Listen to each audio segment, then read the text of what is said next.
अक्सर हम सुनते हैं कि दुनिया में ना बस दो तरह के लोग होते हैं। एक जो भगवान में विश्वास रखते हैं, जिन्हें हम कहते हैं आस्तिक, और दूसरे जो भगवान को नहीं मानते, यानी कि नास्तिक। और ये बहस, अरे ये तो सदियों से चली आ रही है। तो एक तरफ है आस्तिक, जिनका मानना है कि कोई तो ऐसी शक्ति है जो इस पूरे ब्रह्मांड को, इस यूनिवर्स को चला रही है। और फिर आते हैं नास्तिक, जो कहते हैं भाई दिखाओ, सबूत दो तब मानेंगे। उनका विश्वास लॉजिक, साइंस और सबूत पर टिका होता है। हमेशा से हमें यही दो रास्ते दिखाए जाते रहे हैं, है? लेकिन क्या असली सवाल ये है कि भगवान है या नहीं? शायद नहीं। असली सवाल तो ये है कि एक इंसान को, एक अच्छे इंसान को कैसा होना चाहिए। क्या हमारी पहचान बस इन दो लेबलों, आस्तिक और नास्तिक, तक ही सीमित रह जानी चाहिए, या फिर कोई गहरा सच है जिसे हम सब जाने अनजाने में नजरअंदाज कर रहे हैं? तो चलिए इसमें थोड़ा गहरा उतरते हैं, क्योंकि अब हम एक ऐसे सच की बात करने जा रहे हैं जो शायद आस्तिक और नास्तिक दोनों को ही हैरान कर देगा। पता है, इन शब्दों का जो मतलब आज हम जानते हैं ना, वो हमेशा से ऐसा था ही नहीं।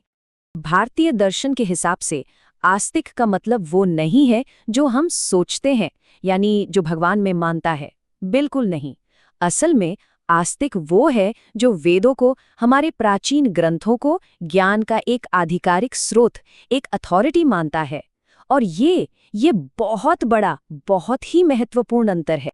और बिल्कुल इसी तरह नास्तिक का मतलब ये नहीं कि जो भगवान के होने से इनकार कर दे। इसका सीधा सा सिंपल सा मतलब है वो दर्शन जो वेदों के अथॉरिटी को नहीं मानता। बस, इसका भगवान के होने या ना होने से कोई सीधा कनेक्शन ही नहीं है। और ये टेबल देखिए, ये इस बात को बिल्कुल साफ कर देती है।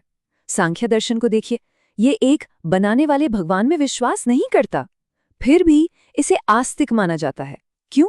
क्योंकि ये वेदों की अथॉरिटी को मानता है। इस एक उदाहरण से ही आस्तिक और नास्तिक की हमारी पूरी समझ ही हिल जाती है।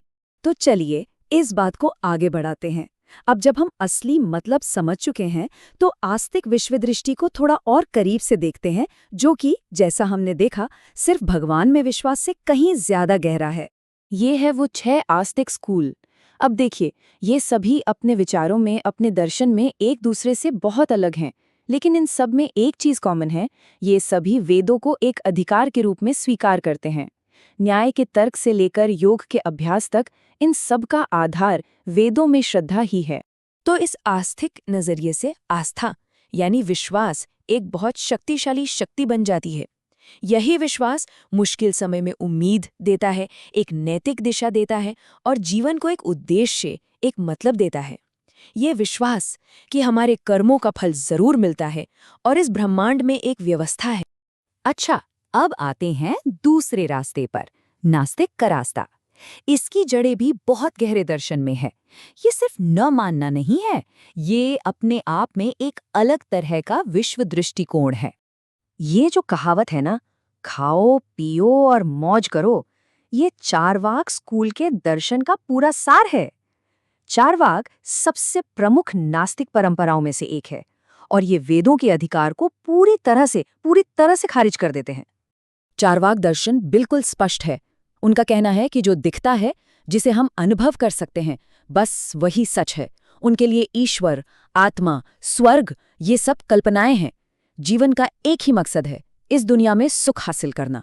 उनके लिए गलत इसलिए गलत नहीं है क्योंकि भगवान का डर है, बल्कि इसलिए गलत है क्योंकि ये एक इंसानी जिम्मेदारी है। लेकिन एक मिनट, सभी नास्तिक चारवाक जैसे नहीं हैं। बौद्ध और जैन धर्म को ही ले लीजिए, वो भी वेदों को नहीं मानते, इसलिए तकनीकी रूप से वो भी नास्तिक दर्शन है।